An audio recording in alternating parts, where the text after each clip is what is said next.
la más alocada imaginación del mejor guionista de Hollywood podría haber imaginado el azote terrible en el mundo entero a consecuencia de la pandemia en este año de 2020. También nuestros diálogos desde la fortaleza permanecieron dormidos y hoy regresan.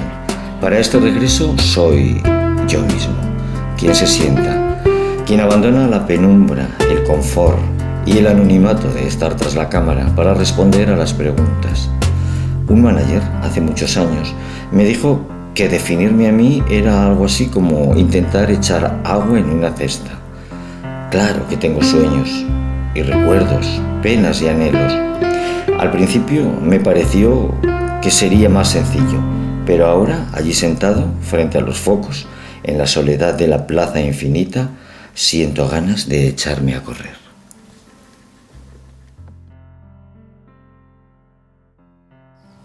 Bueno, querido Toño, lo primero de todo que me vas a permitir, y tú lo sabes mejor que nadie, es que a mí pues el hecho de dar una entrevista es algo que me cuesta enormemente. ¿Y por qué? Bueno, yo soy preguntador, soy actor y a lo largo de mi vida pues han sido cientos de las entrevistas que he hecho, ¿no? Además soy actor y estoy educado y adiestrado para estar durante horas hablando y si quiero no decir nada. Pero te decía que tú mejor que nadie lo sabes que para mí el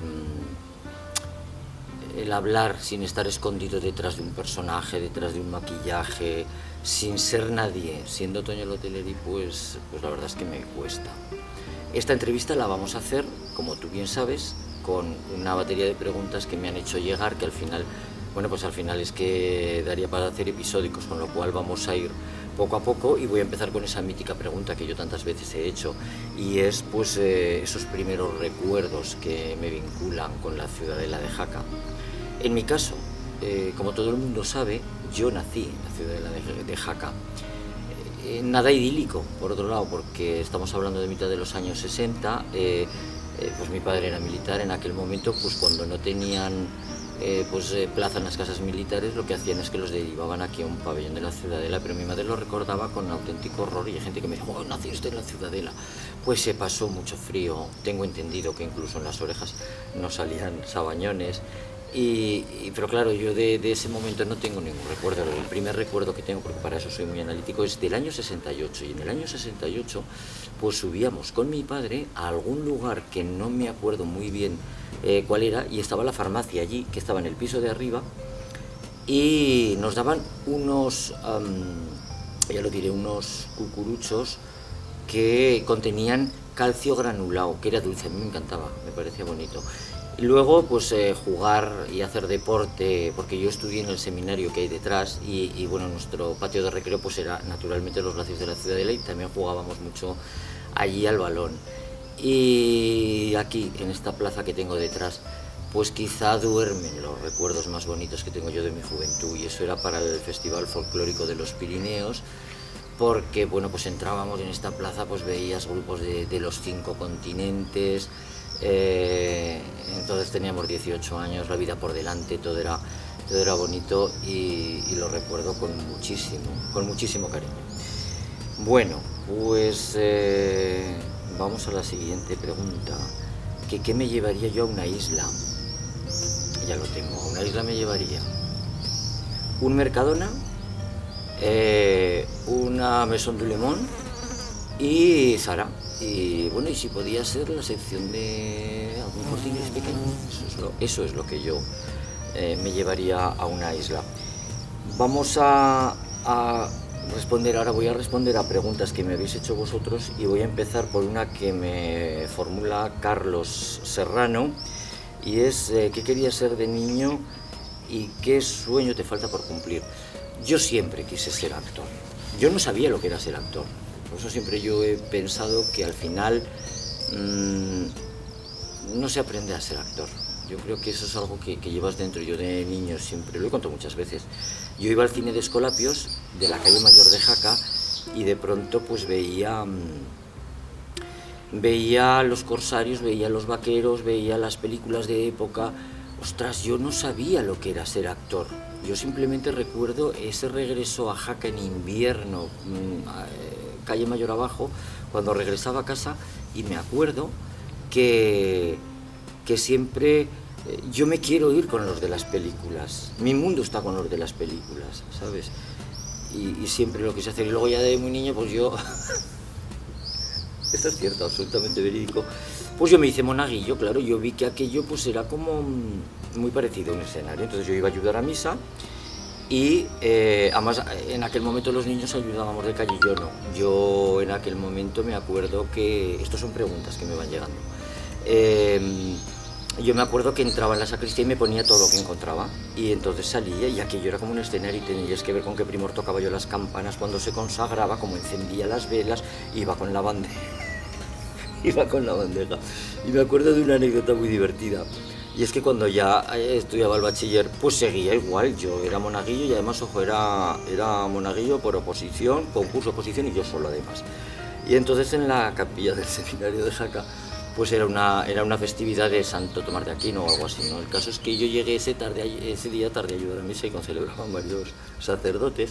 Entonces entré yo por la puerta de la sacristía, abrí los cajones aquellos que hay, me puse todo lo que encontré, manteles, túnicas y de todo, abrí la puerta de la sacristía y salí por el altar, me di una vuelta, 500 tíos partidos de risa que se reían, y el sacerdote, gran amigo mío, a quien quiero mucho, don Marino, me cogió con su dedo y me señaló que me retirara. Yo saludé al público y me fui. Bueno, pues ese es quizá pues un recuerdo que me ha marcado. Yo siempre ya imitaba a los profesores en clase, me llamaban, yo organizaba la gala de Navidad, la de fin de año, es decir, yo ya lo llevaba desde pequeño. Y luego sueños que me quedan por cumplir, muchos. Lo leí hace poco y me gustó muchísimo y decía que el actor Paul Newman, poco antes de morir, los últimos años, todavía él regresaba al Actors Studio en Nueva York y se sentaba en las aulas al lado de los actores principiantes y se quedaba así escuchando y mirando. A mí en algún momento de mi vida y ahora también me gustaría pues dejarlo todo, marcharme a Nueva York, apuntarme en el Actors Studio y empezar ahí a dar clases, porque al final yo creo que incluso sin quererlo, sin pretenderlo, muchas veces pues el teatro, la interpretación es mi vida, llena mi tiempo, llena mi hueco, llena al final entre visionados, ensayos, actuaciones, entrevistas, grabaciones, pues es mi vida y creo que es lo que únicamente sé medianamente hacer bien. Bueno, vamos con la siguiente pregunta. Que la siguiente pregunta me la hace Javier Puello y me dice: ¿qué te falta o qué te gustaría representar en la Ciudadela? Pues a ver, si ponemos que he sido la propia piedra de la Ciudadela, en ese personaje maravilloso que descuelga su túnica por la fachada. He sido Tiburcio Spanocchi, su propio arquitecto. He sido pues el maestre de campo, el primer maestre de campo, Juan de Velasco. Pues la verdad es que a mí me gustaría deciros algo y decirlo de verdad. Aquí hay un equipo humano de gente que estamos constantemente soñando, creando, avalados y respaldados además por el público y más pues con todo lo que nos ha tocado pasar en los últimos meses, que han sido muy duros. Y estamos aquí pues para esbozar una sonrisa, para mostrar la naturaleza, para hacer teatro, para conocer el arte, la historia y tal, ¿no? Entonces sí que puedo deciros, pero no os digo más, que se está preparando. A ver, estamos preparando un montaje, un espectáculo. Tengo que decir que en la Ciudadela hay todavía rincones, aunque parezca mentira, desconocidos para el gran público. Y sí que os voy a dar una pincelada, tenebrosos, en los cuales se puede pasar mucho miedo. Tú imagínate la luz de la luna, los pasadizos, las mazmorras, en fin, lo dejamos ahí, pero claro, esto ya será para después del verano. Nuestra siguiente pregunta es de Pili Lambán, gran amiga además. Un recuerdo de la niñez, uno de tu juventud y otro de la época actual que más te ha impactado. Pues yo, mira, yo hay un recuerdo de juventud que siempre, quizás uno de los más bellos de mi vida, ¿no? Y fue cuando yo cumplí 18 años. En Jaca, pues los nacidos en la generación del 65, pues somos legión, y nuestra pandilla pues era enorme, claro. Y yo recuerdo, yo era mecano, a mí me sacaron me sacaron el mote aquel y esas cosas, ¿no? Que no me llamas, y se me quedó de por vida. Me vi muy contento porque me quitaron otro que tenía, que era el de polvorilla, entonces pasé a ser mecano, que aquello ya me pareció como más adecuado. Bueno, el día que cumplí 18 años me hicieron una fiesta sorpresa, y en el kiosco de la música del Paseo me acuerdo que me sacaron una tarta con las 18 velas, ¿no? Y lo que decía antes, la vida era maravillosa. A los 18 años es la época de la vida en la cual te sientes el amo del mundo, que luego ya viene lo que viene, porque nos viene a todos, ¿no? Pero eso lo recuerdo yo como un gran recuerdo. Bueno, seguimos con Benjamín Casanova, que me pregunta que dice algo así como: tu padre, que era un gran contador de historias, ¿qué te contó sobre la Ciudadela que te impactara de pequeño? Pues sí que me contó algo. Mi padre estuvo destinado toda su vida profesional militar, estuvo en Jaca. Cuando falleció, además, era, pues si no el último, el penúltimo fundador de la Escuela Militar de Montaña que quedaba vivo. De hecho, en casa hay fotografías que se está edificando el cuerpo central y él está allí, pues muy jovencico y tal, ¿no? Estuvo destinado aquí en la Ciudadela, y yo recuerdo que sería en el año 70 y muchos, pues le tocó la encomienda de estar aquí en la Ciudadela y dirigir pues unas obras. Y me acuerdo que en aquel momento tampoco he podido saber exactamente dónde era, pero bueno, el caso es que echaron una pala, una excavadora, lo que fuera, y apareció allí, pues apareció algo, apareció un hueco, y en aquel momento lo que se hizo fue pues taparlo y no hacer nada. Era un poco el precepto o el protocolo que se seguía, ¿no? O sea, pues no sé, no existía quizá el interés que hay hoy por la investigación o por saber a dónde iba o eso, sino que... Y yo me acuerdo que siempre andaba pensando, y luego también me hablaba, yo creo que eso un poco, porque él sabía que yo era muy fantasioso, me hablaba de que efectivamente existía un conducto que unía la Ciudadela con el río Aragón, por el cual podrían escapar, y que eso, generación tras generación, pues había como una especie de hermandad o algo que se lo iban diciendo de uno a otro. Lo que ocurre es que yo eso, pues la verdad es que jamás llegué a saber si era cierto o no, pero en mi fantasía, imaginaros las historias que recreé. Esperanza Álvarez Millán me dice que si hay algún personaje que me gustaría llevar a cabo y que se me resista. Y me pregunta, ¿un artista tiene un límite interpretativo o el límite se lo pone uno mismo cuando realmente no hay techo? Hombre, a ver, yo cuando tenía 22 años me cogía los personajes espirianos, me cogía Ricardo III o Hamlet, y me parecía aquello trillado, y me lo hacía y decía, pues ¿dónde está la dificultad? Conforme van pasando los años tú vas cogiendo respeto. Yo siempre he dicho que al final la disciplina de la interpretación es muy compleja, porque a priori la puedes hacer si tú no sabes música, no puedes tocar un piano, y si no sabes ballet no puedes bailar. Pero el teatro parece que lo podemos hacer todos, y yo en los años me han demostrado que al final ahí se aunan una cantidad de técnica, de voz, de cuerpo, de gesto, que te hace cogerle respeto y hacerlo con... Yo siempre lo digo, ¿no? Yo antes de hacer un personaje, de crear un personaje, de escribirlo, digo que me quiera este personaje, que yo me maquille, que yo me vista, que me meta en su piel, y que esta tarde, aunque los haya hecho muchas veces, ¿no? Me pasa mucho con Tiburcio Spanocchi o con el Conde de Arana, San Juan de la Peña. Digo, este personaje hoy a mí me tiene que querer, ¿no? Y lo haces con mucho respeto. Y al final es como que, bueno, pues no sé, de alguna manera los personajes llegan. Y lo que sí es cierto es que yo no creo, habrá opiniones para todos los gustos, ¿no? Pero yo no creo que al final nadie pueda aprender a ser actor. Yo creo que dentro de nosotros, yo llevo 35 años de profesión, y me he dado cuenta que dentro de ti, sabes, ¿no? Se acciona algo y te dice que eres actor, porque ser actor no es precisamente fácil, es muy duro.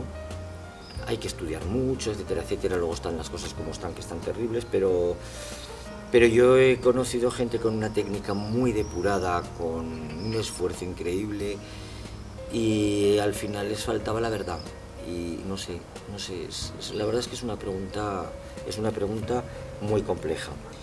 Bueno, pues la siguiente pregunta me la hace Alberto Ayora, mi buen amigo Alberto Ayora, y me dice que le hable de un libro, una representación y una película que cambiara en mi vida.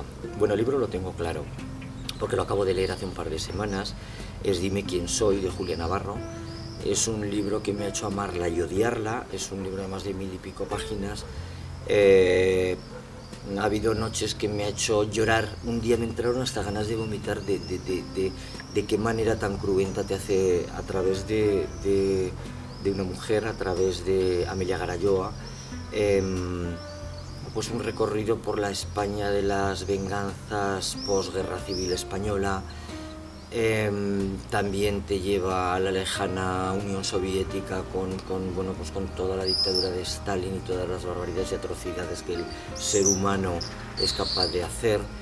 Y cuando ya parece que se relaja un poco, pues pasas a conocer la Alemania nazi, las aberraciones del Tercer Reich, etcétera, ¿no?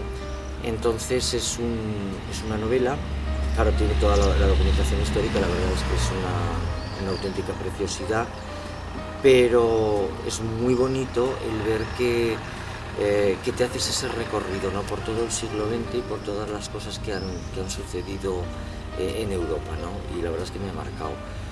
Una representación teatral, pues mira, representación teatral, me acuerdo perfectamente del mes de mayo del año 2006, en la cual Lindsay Kemp, el mimo, el actor, bailarín, coreógrafo, pintor y tantas otras cosas, bueno, pues uno de los más prestigiosos actores que ha habido en Inglaterra, sobre todo el mimo, llegó a Zaragoza, al teatro principal, llevó Elizabeth. Entonces él interpretaba a la reina Elizabeth. Es un espectáculo de mimo, ¿no? A mí me hizo soñar en la butaca. De hecho, tanto me hizo soñar que luego yo, cuando años después escribí el guión de Ciudadela, hice esa personificación de la piedra que cobraba vida, pues fue recordando, ¿no? Rememorando, intentando mínimamente imitar a Lindsay Kemp en el movimiento de la tela, de la magia, porque hay una máxima que decía Lindsay Kemp siempre, y era que en el escenario no existe un límite entre el ballet, la interpretación, el mimo, la música, es todo lo mismo. Y a mí eso me parecía muy bello. Y luego me viene a la cabeza ahora también que otro de los personajes, el maestre de campo que interpretamos en La memoria de la piedra, pues ese personaje nació gracias a un curso que hice con Carlo Bosso, que es uno de los maestros a nivel mundial de la comedia del arte, del teatro italiano, y entonces pues lo hice un poco inspirándome en Arlequino, sí. A ver, vamos con la siguiente pregunta.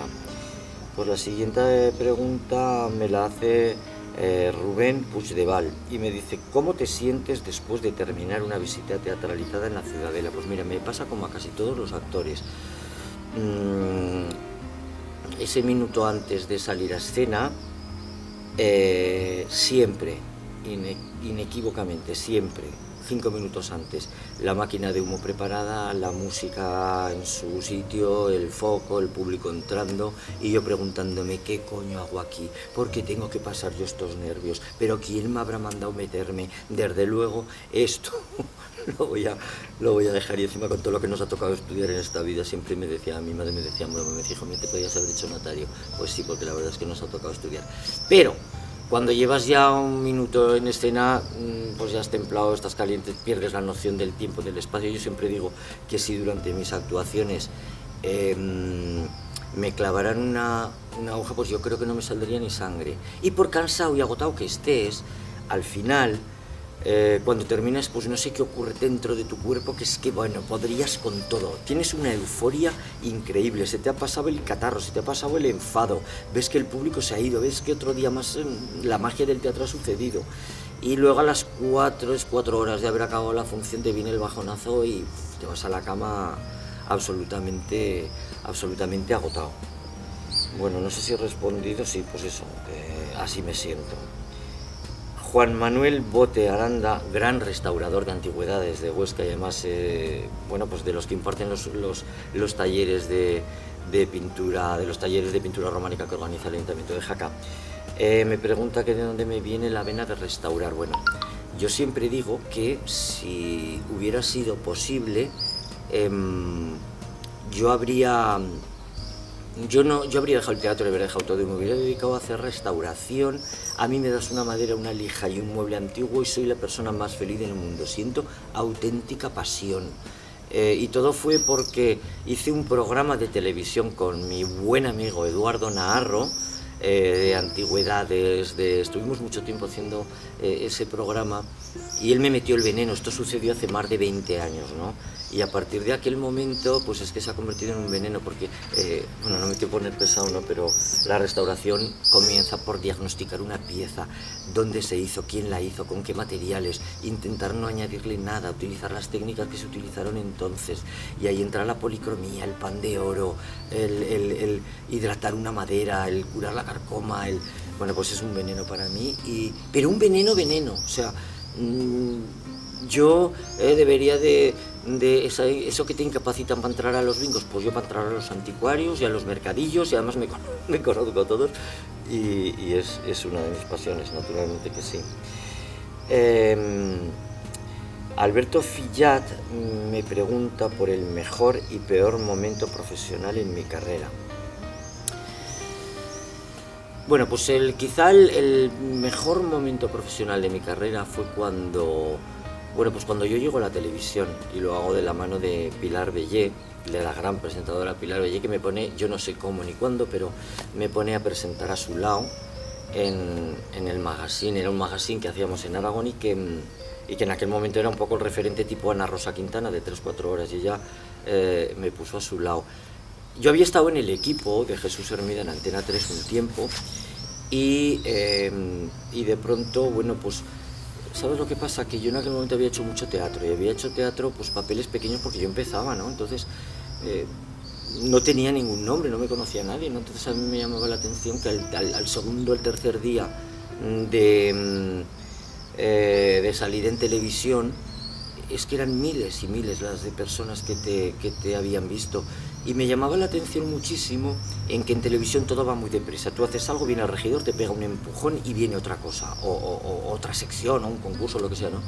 Y entonces a mí me quedaba un poco la sensación de decir, lo he hecho bien, lo he hecho mal, lo he hecho muy mal, me han apartado. Y luego también, por otro lado, los actores, pues yo en aquel momento, cuando actúas tienes un papel cerrado con su principio y su final y acabas y haces multis por el foro. Pero en televisión de pronto se te acerca el regidor y te hace así con la mano y te dice que tienes que estar 2 minutos hablando, pues porque está el vídeo, la pieza que van a no está preparada todavía. Y entonces yo de pronto decía, pero pero y que, ¿sabes? O sea, me quedaba mirando al infinito hasta que me acuerdo que aprendí a decir, bueno, están ustedes en casa bien, anda, pues dejen el mando de televisión encima de la mesa, tranquilo que con nosotros, porque si no estuvieran ustedes no estaría yo aquí y nos lo vamos a pasar y bla bla bla bla bla bla hasta que te dicen corta y ya pasó el vídeo. Entonces eso es una anécdota que la recuerdo pues con muchísimo cariño, ¿no? La televisión.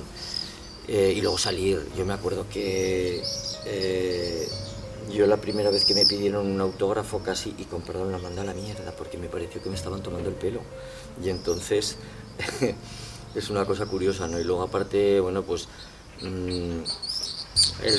de verdad lo digo, y en la humilde cuota que a mí me tocó, ¿no? Que era en Zaragoza, que hacíamos un programa de lunes a viernes, salíamos en televisión con la repetición del programa, por la tarde volvía a aparecer, los fines de semana se ponía lo mejor y entonces pues claro, salíamos mucho en la televisión. Las 2 primeras semanas te hace gracia, pero luego ya, ¿y por qué? Pues porque yo toda mi vida había viajado en el autobús urbano línea 33 que conectaba mi casa con la Plaza España, y de pronto ibas en el autobús ahí agarrado y de pronto notabas que te miraban. Y parece que como salgas en la tele tienes que ir en limusín, pues no. Y yo me iba a la calle 7 de febrero, una boca calle de Independencia, que estaba Galerías Primero, y lo que más me gustaba era por todos los zarreos revolver capazos. Y me acuerdo que un día estaba revolviendo y unas mujeres mirándome, bueno, no puede ser, parece que tienes que ir de Chanel o yo qué sé, ¿no? Entonces a mí eso me llamaba la atención, y luego me he dado cuenta que el anonimato está muy bien, ¿no? Que yo creo que la gente que es hiper famosa y tal lo tiene que pasar muy mal, ¿no? Y luego, el peor momento, pues mira, el peor momento de mi carrera, pues yo creo que fue hace 10 años, y fue porque, bueno, después de fallecer mi padre, pues decidió traerme a mi madre Jaca, le habían diagnosticado Alzheimer, Y yo sé que su deseo era volver a Jaca. Y entonces yo dejé todo y me vine a Jaca. Y nuestra carrera, yo después de muchísimos años no me puedo quejar, y lo digo con orgullo y también con humildad, porque yo he trabajado mucho y de hecho me he buscado la vida siempre. Yo empecé en el mundo de la moda, luego estuve en la radio, después fui a la tele, después hice teatro, y en aquel momento me venía a Jaca y yo pensaba, ¿cómo voy a hacerlo, no? Seguía trabajando con productoras, grabando cosillas y tal, pero... Y de pronto el destino, pues el destino quiso que comenzamos a hacer la historia y leyenda bajo la roca en San Juan de la Peña con un éxito tremendo. Después vino La memoria de la piedra con más de 50.000 espectadores llenando todas las sesiones, espectáculos también para la universidad, otro que tengo ahora que hacemos del Camino de Santiago, 3 o 4 proyectos de los cuales no puedo hablar, pero bueno, que si Dios quiere este año verán la luna. Y de pronto me empecé a encontrar no solamente con trabajo, sino además desbordado, lo cual pues siempre se agradece mucho, y más, como os digo, en esta profesión, ¿no? En la cual pues después de tantos años, bueno, Erika, mi buena amiga Erika Medrano, me pregunta ¿qué harías con tu vida si volvieras a nacer? ¿Seguirías siendo actor? ¿Volverías a darlo todo por tus padres? Pues yo creo que es que no se elige. Yo, si pudiera elegir, no elegiría ser actor. Yo no volvería a pasar lo que he pasado en esta vida, ¿no? De viajes, de estudio, yo siempre se les digo a mis amigos, yo tengo muchos amigos funcionarios, y entonces ellos en su vida han preparado una vez una oposición. Nosotros estamos opositando continuamente a través de los castings. Además, tú opositas a través de un casting, accedes a un casting y tal. Tienes trabajo para una temporada, no tienes para más. Es decir, no es de por vida, es para unos meses. Es impensable pues es impensable lo que está sucediendo con los espectáculos que yo hago, ¿no? Tienes trabajo para una película, tienes trabajo para algo, pero no vaya mucho más allá de eso, ¿no? Y conforme pasan los años, pues va pesando un poco eso. Y también, pues, pues el estudiar, yo siempre digo que no digáis nadie, porque hay muchas veces que la gente dice...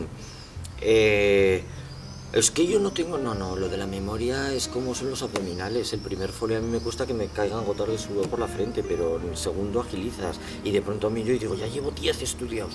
Y cuando es la parte fundamental de nuestra vida, que la gente no lo sabe, pero es estudiar, ensayar, actuar. Y entonces pues es un poco eso. A ver, la siguiente pregunta me la hace Jesús y me pregunta por el momento más duro de mi vida, el más duro y el más dulce. Bueno, pues el más duro de mi vida... El más duro de mi vida es un ruido. Es el ruido de unas ruedas arrastrándose por el linóleo.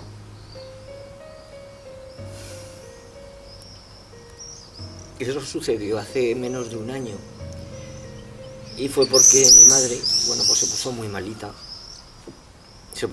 pero en aquel momento yo creo que nadie nunca pensamos que iba a faltar, ¿no?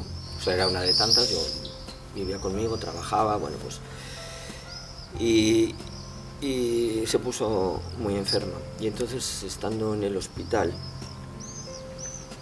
pasó una noche terrible y entonces vino el médico por la mañana y me dijo, Toño, ella había estado quejándose toda la noche, yo ya no sabía qué hacer, yo estaba muy desesperado, y me dijo, Toño, vamos a sedarla. Me lo dijo de un modo y de una manera que dije, uff, qué bien, y a sedarla.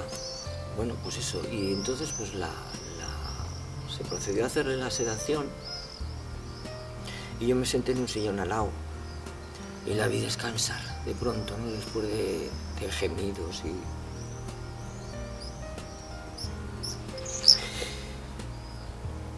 Y esto serían las 12 de la mañana, ¿no? Y entonces yo de pronto estando ahí sentado mirándola, oí un sonido de un carro que pasaba por el pasillo.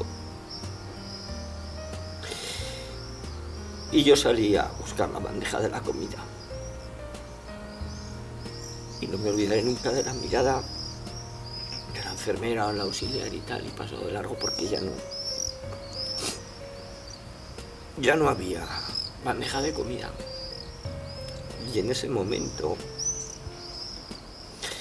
en el ángulo tenía el ángulo del pasillo, del carro y de la cama con mi madre, ¿no?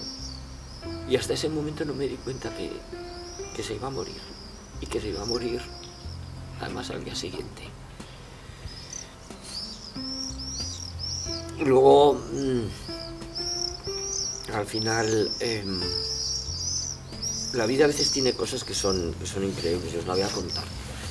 El día que la ingresé por la tarde, mi madre padecía Alzheimer y ya estaba absolutamente ausente, ¿no? Entonces cuando yo la ingresé, estaba conmigo mi buena amiga, mi hermana del alma, la doctora Erika Medrano, con la cual además estábamos ensayando para estrenar a la semana una carta para Gabriela, que es una obra de teatro maravillosa, que de hecho la estrenamos. Y mi madre volvió con una cordura como yo no recordaba hace años y me dijo: hijo mío, me voy, y si no me he ido antes es porque no te quería dejar solo, pero esta vez me voy. Y yo en ese momento, chica, las tonterías, te vas a ir y tal. Y me cogió la mano y empezó a llorar. Y la doctora Medrano estaba conmigo, mi amiga Erika estaba, y agradezco enormemente, ¿no?, que estuviera, porque hay veces que me parece un sueño haberlo vivido. Bueno, esto a lo mejor lo cortó, o no, porque es la realidad que yo viví. Y luego hay un momento también que se aunan la tristeza y la alegría, y es un recuerdo que quiero hacer también pues, para mi padre, ¿no? Mi padre falleció hace 12 años. Y 2 días antes de morir, mi padre, el pobre, padecía un cáncer de pulmón y le sobrevino también que le amputaran una pierna. Y 2 días antes de morir, se tiró de la cama al suelo y comenzó a llorar y a besarme las manos y a darme las gracias. ¿Y por qué lo cuento? Pues porque creo que ese es el momento, el más terrible, pero a la vez el más bonito de mi vida, porque yo tuve el sentimiento de que sí, por un lado de que mi vida tenía sentido, que podía haberlos ayudado, porque yo de joven pues era muy... Pues yo era muy contestatario, no me conformaba con nada y desde luego bregar conmigo fácil no debió de ser, ¿no? Pero cuando hizo falta durante 25 años de mi vida, cada día, cada tarde, cada hora, cada momento, pude estar con ellos, pude cuidarlos y tuve el sentimiento de que estaba donde tenía que estar y haciendo lo que tenía que hacer. Y eso de alguna manera pues creo que le ha dado pues un sentido a mi vida que me hace sentir como, bueno, pues pude hacerlo, ¿no? Bueno, y vamos a dejarnos ya de tristezas y vamos con Arturo Puente La Casta, que me pregunta si me hubiera gustado estar presente en la vida de alguno de los entrevistados, porque me haya visto atraído por su historia. De muchos, yo me viene a la cabeza muchas de las entrevistas que he hecho a lo largo de mi vida, ¿no? Y la verdad es que he conocido a gente que es capaz, sobre todo en esta sección de Diálogos en la Fortaleza, ¿no? Pues desde gente que se ha ido en misiones humanitarias, o que además tenemos otra chica de Jaca, Carmen, que también ha estado en una en Uganda, o de pronto aprender a vivir, o deportistas, Alberto, ahora me viene a la cabeza, Mario Garcés, de cómo me habló de su infancia. En fin, ha habido muchas, porque además, bueno, a mí me gusta involucrarme mucho en estas cosas. Concha Tobar me dice, bueno, no me dice por qué eres tan buena gente. No creo que sea buena gente. Creo que en realidad, me quedo cortado, ¿qué digo yo con esto?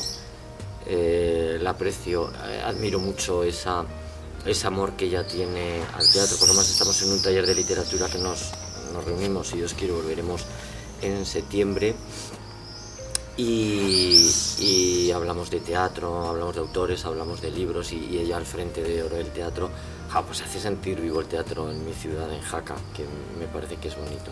Bueno, tengo alguna también aquí. Matilde me pregunta una manía mía. Bueno, pues una manía que tengo, y además grande, es que tengo, pues yo siempre llevo conmigo una imagen de Santa Orosia. Soy súper devoto de Santa Orosia. Además siempre digo que Santa Orosia es muy milagrera, y como vaya a algún sitio y no lleve yo mi carpeta con la imagen de Santa Orosia, ya estoy perdida. ¿Algún defecto? Pues los tengo. Posiblemente tengo muy mal genio. Y tengo muy mal genio, y además pues soy muy apasionado. Luego, por otro lado, soy muy generoso, pero bueno, ¿qué os voy a decir? Bueno, y creo que ya para concluir esta entrevista me voy a hacer esa pregunta que yo siempre les hago a los entrevistados, que es la de si yo pudiera grabar un mensaje, esconderlo en una cápsula y que ese mensaje fuera visto por alguien o descubierto por alguien dentro de 200 años, pues yo siempre suelo decir que cuando alguien ha escrito algo que tú no puedes mejorar, pues simplemente pues no hace falta. Así que yo mi mensaje, lo que haría sería pues sencillamente tomarlo prestado, a ver si lo encuentro, de Vincent Van Gogh, y esa cita que yo siempre cuando hago un curso o esto pues lo digo, y es algo así como: es bueno amar tanto como se pueda, porque ahí radica la verdadera fuerza, y el que mucho ama realiza grandes cosas y se siente capaz, y lo que se hace por amor está bien dicho. Pues nada, a todos gracias, habéis aguantado hasta aquí la entrevista, y esta era Mise Planta. Uno no elige lo que siente, lo sientes y punto. Hoy tú, Toño, viéndote y escuchándote en esta extraña catarsis, me has producido mucha ternura. Cuidar a tus padres y trabajar mucho, han sido el motor y la razón de tu vida. Es lógico ese sentimiento de vacío. Y que tratándose de antigüedades y anticuarios tienes mucho peligro. Aún estás a tiempo, a medio camino. Al final, las penas se disolverán en la mochila de tus recuerdos. Queda mucho por vivir, por sentir, por aprender.